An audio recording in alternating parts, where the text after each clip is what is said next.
میامد دخترش مکتب میرفت. یک دختر داشت ارکه بود، با وجود همین روی ماغز از کودکی تا این رفتارش نفرمود. شما خودتان ایمان ندارید، شما خودتان عقیده ندارید، شما خودتان غیرت ندارید. خدا را ببخشید لیکن ندارید شما این غیرت ندارید. و شما موافق پیغمبر خدا را گفتید دیوس است. دیوس جنت نمی‌دارد. دیوس کیست؟ دیوس هو الذی یقر السوء فی اهله. پیغمبر خدا گفتند که دیوس کی است یا رسول الله؟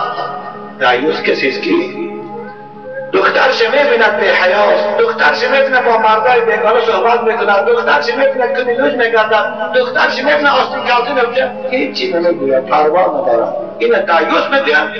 دیوس جنت نمیدارد. خداوند جنت زیبایی‌هاش که آفرید در پشتاقش بالای پاشنه نوشته یک خط الکترونیکی که بامدن میگیرد. با خطای کلانی الکترونی نوشت چی؟